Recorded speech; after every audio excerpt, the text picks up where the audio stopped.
Bem, nosso estudo de hoje está no livro dos Atos dos Apóstolos, capítulo 12, versículo 10. E depois de passarem a primeira e a segunda guarda, chegaram à porta de ferro que dá para a cidade, a qual se lhes abriu por si mesma, e tendo saído, percorreram uma rua, e logo o anjo se apartou dele. Emmanuel comenta na lição 100 do livro Caminho, Verdade e Vida, Auxílios do Invisível. Os homens operam sempre ansiosamente o auxílio do plano espiritual, não importa o nome pelo qual se designe esse amparo. Na essência, é invariavelmente o mesmo, embora seja conhecido entre os espiritistas por proteção dos guias, no ambiente católico por intervenção dos eleitos, no ciclo protestante por manifestação do Espírito Santo.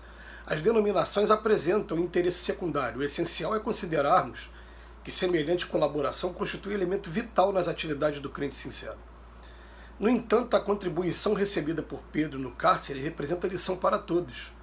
Sob cadeias pesadíssimas, o pescador de Cafarnaum vê aproximar-se o anjo do Senhor, que o liberta, atravessa em sua companhia os primeiros perigos da prisão, caminha ao lado do mensageiro, ao longo de uma rua, contudo o emissário afasta-se, deixando novamente entregue a própria liberdade, de maneira a não desvalorizar-lhe as iniciativas.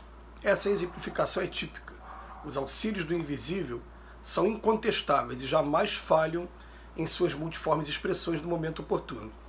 Mas é imprescindível não se vicie o crente com essa espécie de cooperação, aprendendo a caminhar sozinho, usando a independência e a vontade no que é justo e útil, convicto de que se encontra no mundo para aprender, não lhe sendo permitido reclamar dos instrutores a solução de problemas necessários à sua condição de aluno. Que lição maravilhosa, que lição oportuna.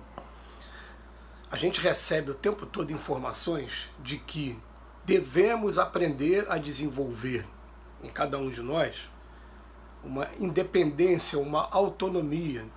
E Jesus fala para a gente o tempo todo, né?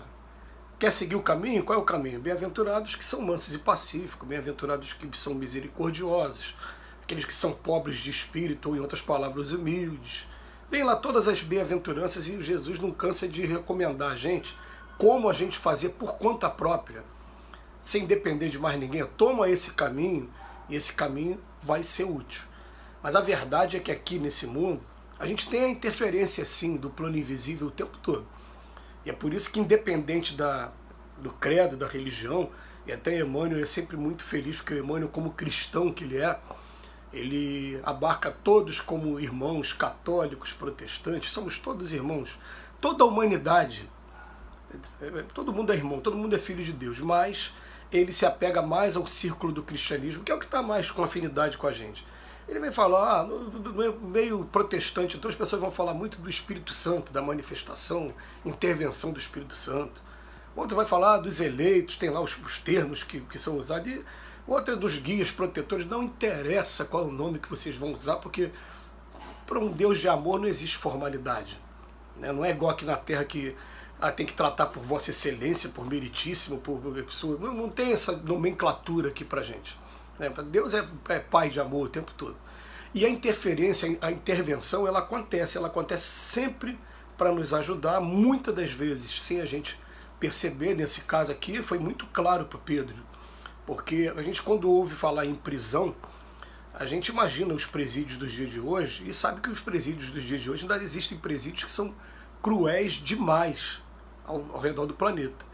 Mas não se compara com os presídios da época, em que se conta, né, pela história, que as pessoas raramente saíam dos presídios vivas.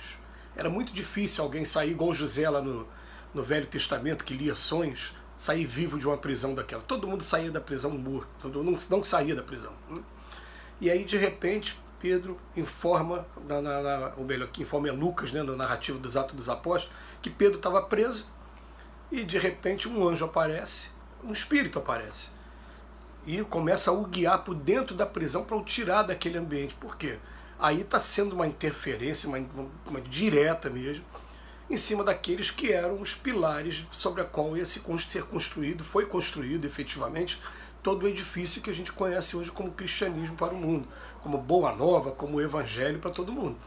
Então tudo bem, ali aconteceu uma interferência, mas essas interferências menores, elas acontecem com a gente o tempo todo, de maneira que a gente vai convidar a todos a pensarem no seguinte: façam o trabalho de vocês com dedicação e de coração, que quando a gente estiver fazendo de coração, a gente vai ter proteção.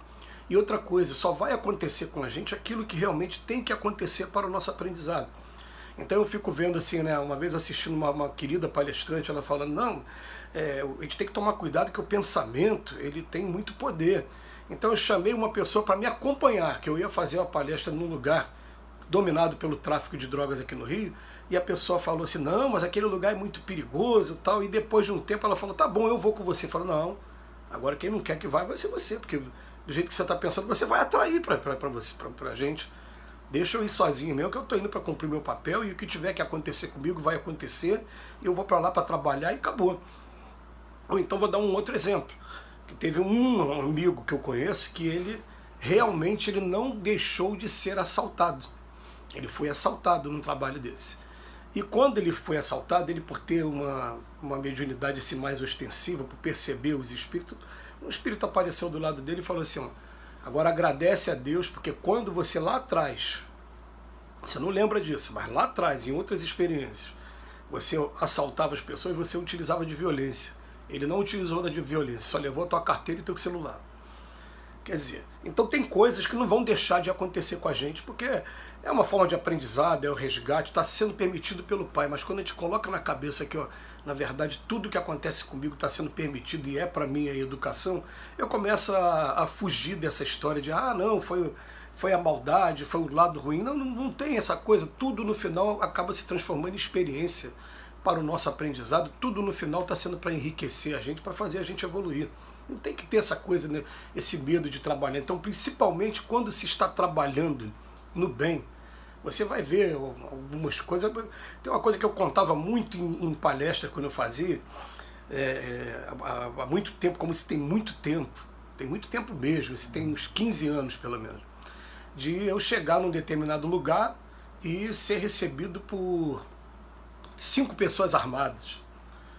E na hora que eu vi as pessoas armadas, é claro, eu estava dirigindo o carro, eu abri a janela do carro, eu fui na direção deles e perguntei para eles onde ficava a casa da pessoa que eu estava procurando, se eles conheciam. De repente uma pessoa lá de dentro vira para mim, eu te conheço, seu nome é Robson. Eu falei, conheço, é uma mulher que estava falando comigo, né? Ela olha para mim e fala assim, você não lembra de mim, não? Eu falei, não, você deve me conhecer mesmo, que eu sou músico, muita gente acaba me conhecendo, eu não conheço muita gente. Mas o que foi? Ela não lembra mesmo, não? Aí ela falou, Nelson Hungria. Nelson Hungria é o nome de um dos presídios femininos no Complexo de Bangu. Tem Talavera Bruce e tem Nelson Hungria. Talavera Bruce do lado de fora e Nelson Hungria lá do lado de dentro, que é o Bangu 7. Se não mudou nada desde a época que eu trabalhava. Ela era uma menina que estava cumprindo pena, via o nosso grupo de estudo passar no meio das celas, que a gente ia para lá para estudar o Evangelho segundo o Espiritismo, e sabia o meu nome, mesmo sem participar do grupo. Aí ela vira para os 5 e fala, pode liberar esse aí, que ele é daqueles, com essas palavras, daqueles troços de Kardec, de Espiritismo, não tem nada a ver, não, pode liberar ele. E eu agradeci por fazer parte desses troços de Kardec e de Espiritismo.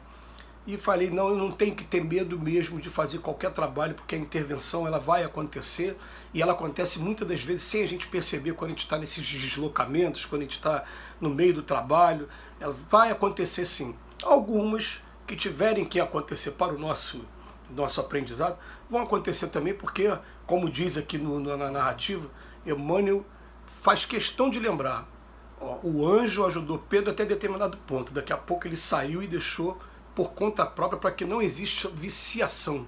Não tem que ter viciação, nós temos que aprender a fazer por conta própria mesmo, e é através do suor mesmo e do nosso sangue que a gente vai aprender e vai evoluir. Fica aí o recado para cada um, porque a gente tem a mania de começar um trabalho e não terminar, e às vezes nem começa. Vou ou não vou? Aí quando começa não dá continuidade.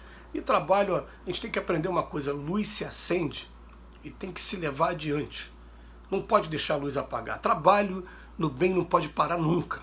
Se um dia a gente tiver que abandonar um determinado trabalho por necessidade profissional, família, prepara um outro para tomar o seu lugar e saia no momento certo que aquele outro esteja preparado para dar continuidade. Mas não pode parar, não, porque a necessidade é muito grande e o trabalho está aí nos chamando o tempo todo. Que Jesus nos abençoe hoje e sempre, E mais uma vez a gente agradece a Emmanuel pela reflexão.